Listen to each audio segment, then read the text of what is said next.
गैया खूंटा तोड़ तोड़ के भागने लगी, यहाँ तक है कि जमुना मैया की पार हिल गई। गले में लूटों का हार आया है। अशोक जी जो ग्राम सजेती के रहने वाले हैं, मैं भगवान से प्रार्थना करता हूँ कि हे प्रभु ऐसे भक्तों पे सदा अपनी दृष्टि बनाए रखना। यही हमारी भगवान से प्रार्थना है, यही हमारी आकांक्षा है। बोलो गोविंद भगवान की।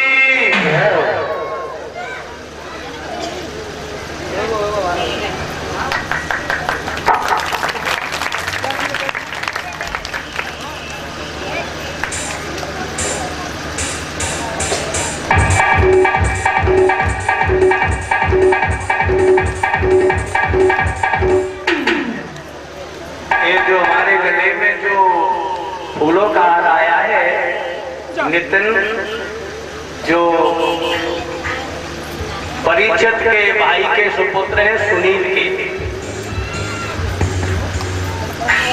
जो इसी मोहल्ला शंकरपुरी के रहने वाले हैं। मैं भगवान से प्रार्थना करता हूँ कि प्रभु ऐसे भक्तों को सदा अपनी सद्बुद्धि प्रदान करते रहें। मेरी भगवान से यही प्रार्थना है, यही हमारी आकांक्षा है। बोलो गोविंद भगवान की। हेलो जब लला पैदा हुआ तो इतने बड़े बड़े अशुभ होने लगे हैं। अब इसका नाम संस्कार कराया है, तो इसका नाम कंस रखा गया।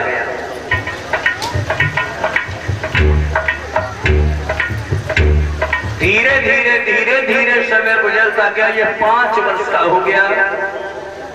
छोटे छोटे बालकों को ले जाता है खिलाने के लिए, तो किसी को कुआं में काट के फेंक देता है, किसी की जीव को काट लेता है, कोई अंधा रास्ता पूछता है तो उसे पूरा वाली रास्ता बता देता है कि उसमें जाओ, धाम से निकल जाओ।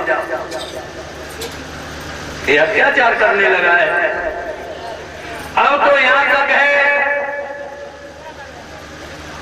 देवता लोग घबराने लगे हैं कि अब क्या होगा, कि कंस बहुत बड़े अत्याचार कर रहा है। यहां तक है कुछ लड़कियां दही बेचने के लिए जाती हैं तो ये रास्ता घेर करके खड़ा हो जाता है। कहां जा रही हो तुम? दही बेच निकले। दही बेच निकले? तुम्हारी शादी हो गई? कौन लगी? यहाँ कहां पर हुई है? गोकुल में। गोकुल में? और जब मथुरा के का सब मर गए हैं तो गोकुल में तुम्हें पिया मिला? ऐसा करो, जिनकी जो शादी है गई है तिनके संग में कीजिए जो दोनों खड़ी सुनो जी, और इनको नाए है गुजारो, और चमड़ा को कोड़ा लेकर के तन पे धर फटका।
अगर दही खाना चाहते हो तो दही खाएगा। भोजराज कंस कहने लगे दही नहीं। आज यहाँ तक है कौन कन्या को मार मार के भोजराज कंस ने बेहोश कर दिया है। जाकर के कन्याओं ने अपने माता पिता से कहा कि देखो कंस ने हमारे साथ में क्या किया है। आज कन्या अपने माता पिता जाकर के उग्रसेन के पास में पहुंचे और कहा देखो तुम्हारे बेटा ने हमारी बेटियों की क्या दिशा की है।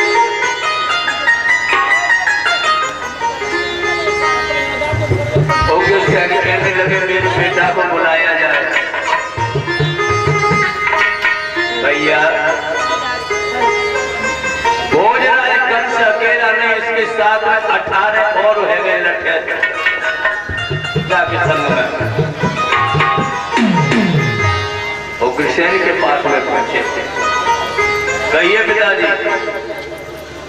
क्यों बुलाया है मुझे?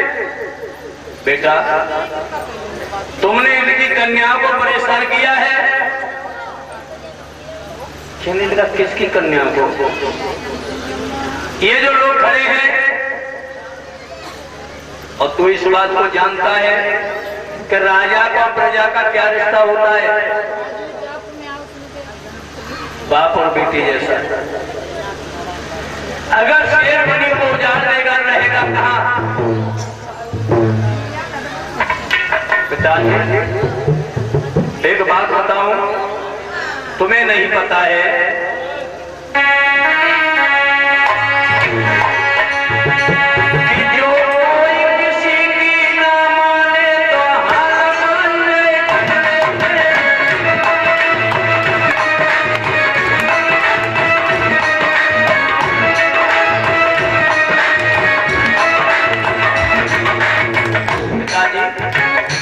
तुम्हें नहीं पता है, जो कोई किसी की ना माने तो हार मान ले जन्नत से। जान जवाब की रगड़ा मुझे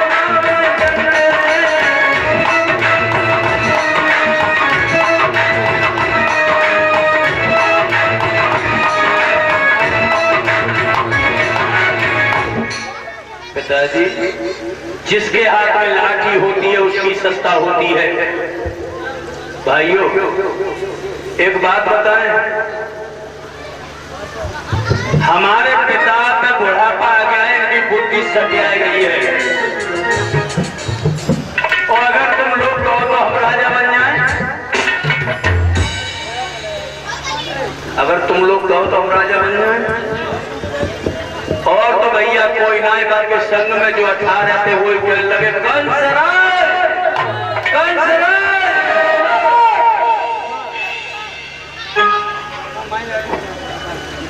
कंस आगे बढ़ा, अपने पिता के हाथ में हथकड़ी, पांव में बेड़ियां डाल दी और पकड़ के उन्हें बक्सी में डाल दिया, बक्सी में डाल दिया। ले करेला करुआ वैसे 200 नीम को और करुआ अब तो बहुत ही अत्याचार करने लगा। और ऐसा ही नहीं कि शेष राग दिलाए गए, पृथ्वी ने हिम्मत हारी है।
घबराने लगे, अब क्या होगा?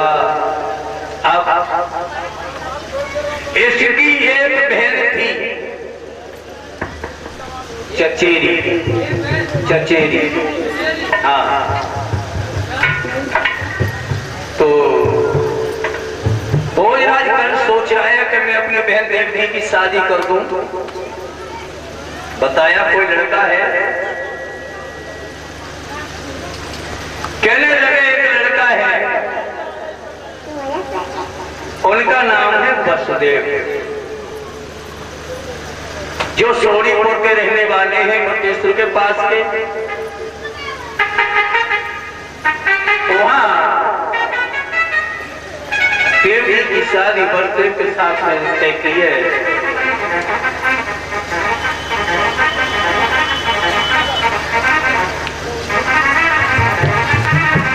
आज भोजराज कंस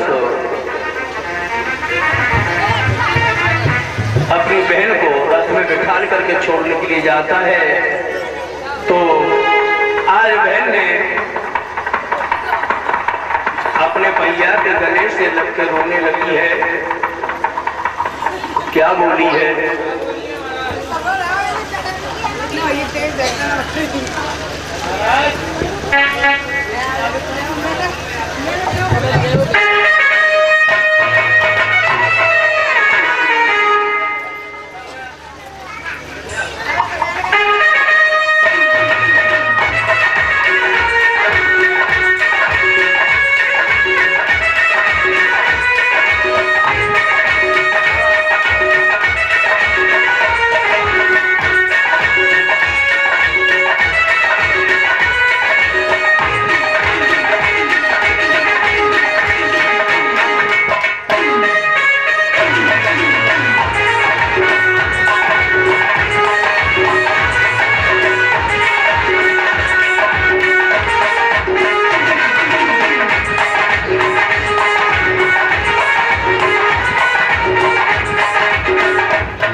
रथ में बैठाल करके चला है।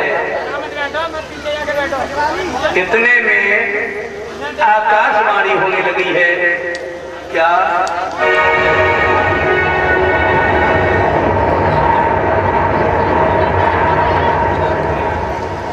क्यों कंस कंस तो फूल जरा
की आकाशवाणी हुई है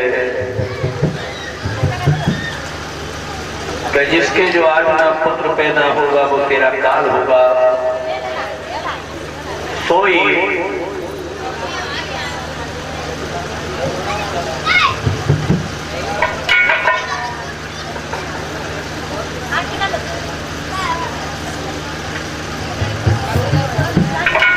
हमारे पास में जो 1 से 1 रुपए का पुरस्कार आया है, रोशनलाल जो फिरोजाबाद के रहने वाले हैं और हमारे परीक्षक के मौसा जी हैं। मैं भगवान से प्रार्थना करता हूं कि प्रभु ऐसे भक्तों पर सदा अपनी दृष्टि बनाए रखना। यही हमारी भगवान से प्रार्थना है, यही हमारी आकांक्षा है। बोलो गोविंद भगवान की। आज